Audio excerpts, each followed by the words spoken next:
This is the story of how I, Veronica Thorne, the high-flying CEO of a billion-dollar aviation company, got served the biggest slice of humble pie imaginable by a guy who mopped my executive bathroom. It all started on the rooftop of the Zenith Tower, downtown Atlanta. It was 8:45 a.m., and I was wearing a suit that cost more than my first car, pacing like a caged tiger. I was supposed to be signing the biggest deal of my career, a 9-figure contract with Omnitech, the titan of industrial robotics, and the only way to make the 10:30 meeting through that notorious I-75 traffic hell was by helicopter. But guess what? My pilot, the highly paid Captain Miller, had just fractured his wrist playing pickleball. Seriously, pickleball. My two assistants, Beth and Marcus, were scrambling, their faces turning the color of bad milk, failing miserably to find a replacement. That chopper, a pristine, fuel-tank-full Bell 429, was just sitting there, taunting me. I was about to lose everything over a stupid traffic jam, and the rage bubbling inside me was explosive. Then, out of the stairwell, walked this guy. He was tall, lean, with short, tired brown hair, wearing the company's standard issue gray uniform, the one for the custodial staff. He had a mop in one hand and a bucket in the other, and he just stopped.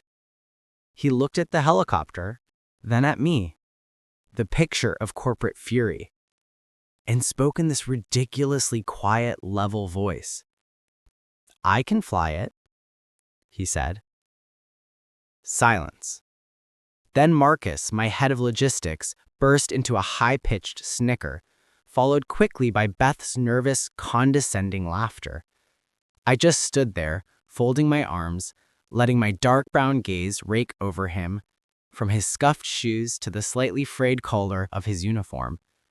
My father, who built Thorne Aerospace from a shed and a dream, always taught me that emotion has no place in the cockpit or the boardroom.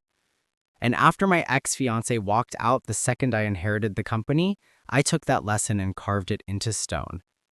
I trusted contracts, not people. So I straightened my posture, a cold smirk touching my lips, and I said the most calculated, casually cruel thing I could think of. "You? Fly this multi-million-dollar aircraft? Fine. You get us to Omnitech on time and I'll marry you." The laughter died instantly. Marcus looked like he'd swallowed his phone. Beth's jaw went slack. The janitor, Elias Vance, didn't flinch. Not a flicker of surprise, no bravado, no stuttering defense. He just gave a single small nod, put his mop and bucket down as if setting down a cup of coffee, and walked toward the chopper. We all thought it was a joke, a way to save face, until he opened the pilot door. He strapped himself in, his movements precise, economical, like he was born in that seat. He didn't fumble for the controls, didn't read the dash, he knew it. The engine roared to life and the blades began to spin, slow at first, then faster, until the sound was a deep, rhythmic beat cutting through the morning air. I was frozen, but I had a contract to sign. I pulled myself into the passenger seat, clipped the harness, and put on the headset. "Ready?" His voice came through, clear, professional, utterly devoid of the emotion I'd just thrown at him. I nodded, my heart hammering against my ribs. "Let's go." He lifted us off the platform, and I mean lifted. It wasn't a clumsy takeoff. It was a vertical ballet. He flew that chopper like it was an extension of his own nervous system. We threaded through air traffic corridors over the Chattahoochee River like a ghost, banking sharply but smoothly over the skyline, the kind of control you see in movies, not in real life. My breath caught in my throat. I couldn't tear my eyes away from his hands, moving over the collective and the cyclic with a quiet, lethal elegance. This wasn't luck. This was absolute mastery. "Where did you learn to fly like that?" I managed to croak. He didn't look at me. I used to do this for a living, ma'am. That was it. 12 minutes later, we sat down on the Omnitech pad. It wasn't just a landing. It was a kiss. So feather-light that the coffee cup in the console didn't even rattle. He powered down, unclipped, and stepped out without a word. I sat there, trembling, not from fear, but from the dizzying shock of being flown across the city by my janitor. When I finally unbuckled and met him by the door, the Omnitech executives already stepping out to greet me, I had to know. "Who are you, Elias?" He looked at me, and his tired eyes softened just slightly. "Someone who used to matter, Miss Thorne." That whole day, through handshakes, smiles, and the final signature on that 9-figure deal, I couldn't focus. The contract was signed, the future of Thorne Aerospace was secure, but my mind was stuck on that rooftop with the man who claimed he used to matter. That night, I started pulling strings. Not HR strings, but deep military strings. 2 hours later, my contact, an old college friend working at the Pentagon, called me back, his voice low and respectful. "You might want to sit down, Veronica." Elias Vance wasn't just a pilot. He was Captain Elias Vance, U.S. Army, decorated for 2 tours in the most brutal hot zones. He was known as Ghost and his unit for his precision under fire. And the reason my friend sounded reverent?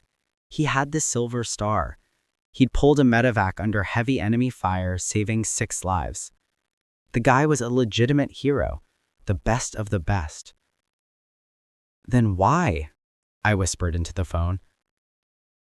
"Is he mopping my floors?" 3 years ago. Car accident. Wife, Sarah. 8 months pregnant. He came home to an empty house and a newborn son, Leo, born premature, fighting for his life in the ICU. He walked away from everything, Veronica. He couldn't fly anymore. He saw her face every time he stepped into a cockpit. I hung up, staring out at the twinkling lights of Atlanta. A hero. A father. A man who lost absolutely everything and chose to disappear. And I had mocked him. I had used the sanctity of marriage, the very thing I'd sworn off after my own heartbreak, as a weapon to humiliate him. For the next few weeks, I watched him. Not with the cold, critical eye of a CEO, but with something closer to a morbid fascination. I saw him move through the halls after midnight, emptying trash. I saw him in the break room, heating up a microwaved sandwich while Leo, this tiny kid with his mother's pale blonde hair, slept curled up on a bench, clutching a crayon-filled notebook. He'd gently check Leo's forehead, whisper, "I've got you, buddy," even when the boy was sound asleep. He handled it all, the parenting, the grief, the grueling job, quietly, alone, expecting nothing. I realized he wasn't hiding because he was ashamed of who he was. He was hiding to protect the little piece he had left, to protect his son. He made himself invisible by design. One night, I deliberately stayed late. Leo was on Elias's shoulders, half asleep, when they passed the lobby. "Elias," I said, standing up. He froze, his expression wary. "Miss Thorne." "I know who you are. What you were." For the first time, I saw a raw flicker in his eyes, not anger, but deep, tired resignation. "Then you know I'm not that person anymore." Leo stirred, mumbling something about a big blue airplane. Elias gently set him down. I crouched to the boy's level. Leo pulled out his notebook, showing me a wobbly drawing. "This is my dad." He pointed to a stick figure in a cockpit. "He's the best pilot in the world." I met Elias's gaze over Leo's head. His jaw was set, looking away, embarrassed. "I believe you, Finn," or Leo, I corrected softly. catching the boy's actual name from a memo. That drawing, that innocent, resolute belief of his son, broke something in me. I spent the night thinking about my sharp suits, my endless contracts, and my empty penthouse. I had built an empire, but I had built it alone. The next morning, I called him into my office, still in the uniform, still cautious. Am I in trouble, ma'am? No. Elias? I have an offer.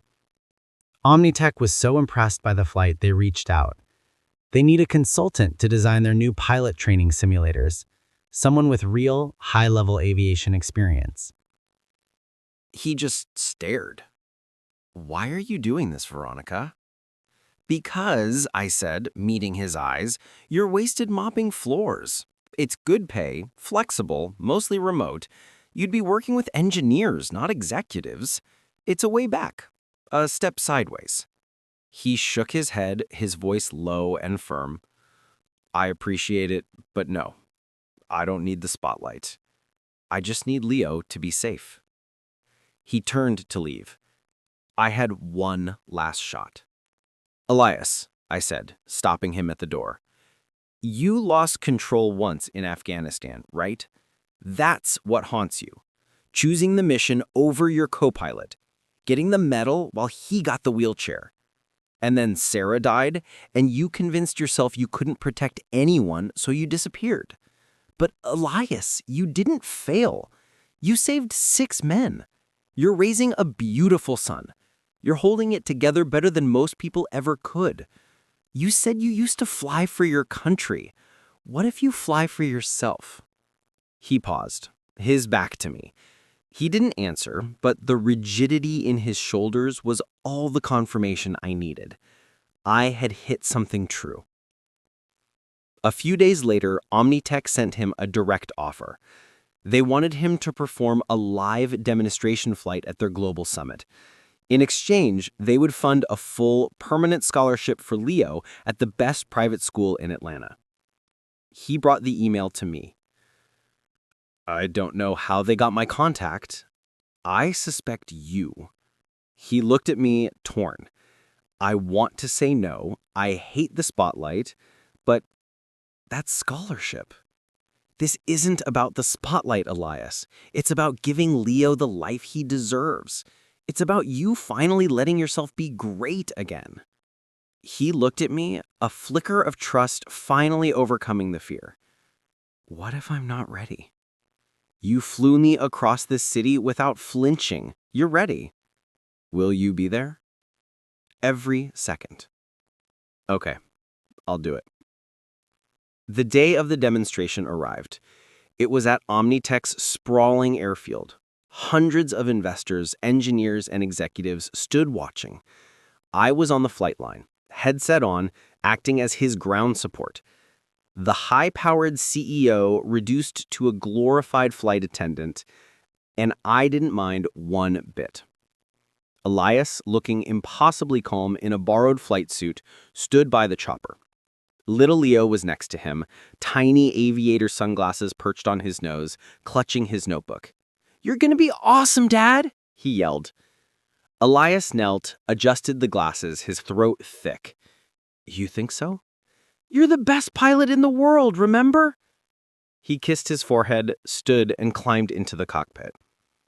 Then, the unimaginable happened. Just as the blades began to spin, an SUV sped onto the tarmac, tires squealing.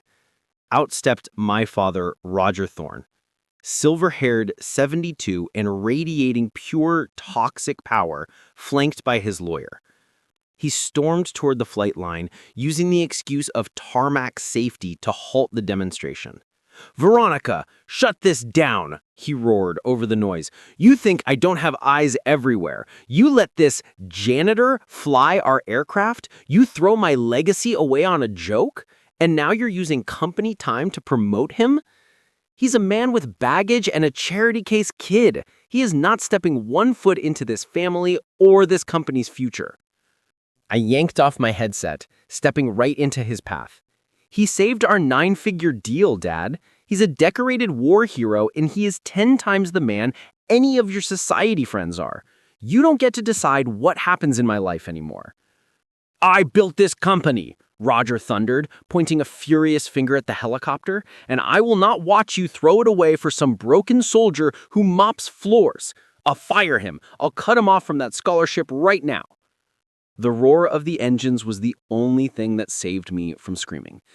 Elias, who'd seen the commotion, now pulled the chopper back to a hover.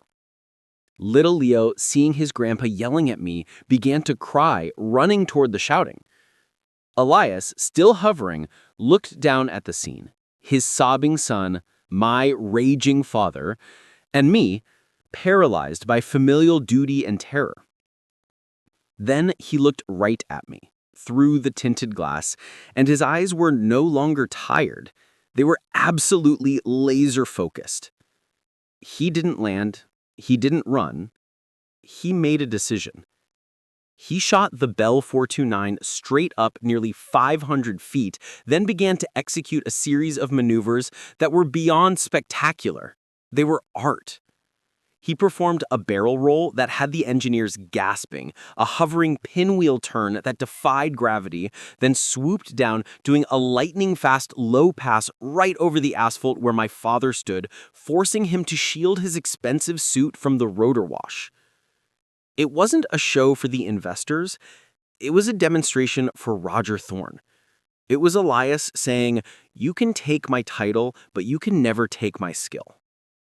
When he landed, the crowd erupted in a standing ovation. Leo, tears forgotten, ran into his arms. Elias held his son tight and smiled, the first real, whole smile I'd ever seen. My father stood there, defeated, silent, realizing he had just witnessed an undeniable force of nature. 2 days later, an envelope was slipped under my apartment door. A handwritten note from Roger. It read, "You were right. Any man who would fly like that for his child and his integrity deserves more respect than I gave him. I'm sorry, Veronica, and I'm proud of you." Elias took the consulting job and Leo started school. But Elias didn't stop there. He started volunteering with a nonprofit, teaching flight mechanics to disadvantaged kids. One evening, Leo brought home a school assignment. Write about your hero. Leo's wobbly, 5-year-old handwriting said, "My hero is my dad, but my other hero is Miss Veronica. She helped my dad remember he's a pilot, and she makes him smile." That weekend, I found Elias on the rooftop polishing the very helicopter he had flown that day. "Old habits," he grinned. "Something like that." I walked over to him, my voice softening. "You know, I never actually meant what I said that day about marrying you."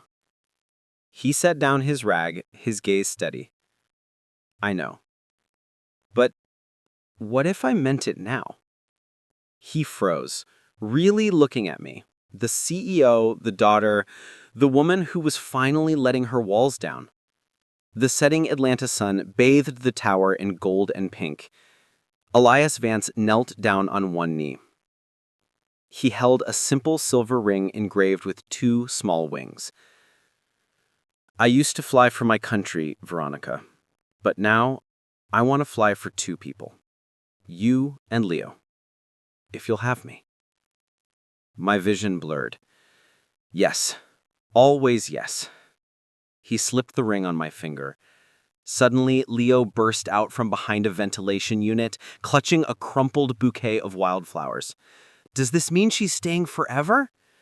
I laughed through my tears. "Forever, buddy." We boarded the chopper together, all 3 of us. Elias, the janitor, in the pilot seat. Me, the CEO, beside him. Leo, the little boy, in the back, clutching his notebook. The engine hummed to life, the rotors spun, and as we lifted off into the golden sky, I looked at Elias. "Where to?" I whispered. He smiled. "Anywhere, as long as we're together." Below us, the city stretched out like a promise. Above us, the sky was infinite and free. And for the first time in both of our lives, We weren't flying from the past. We were flying toward the future.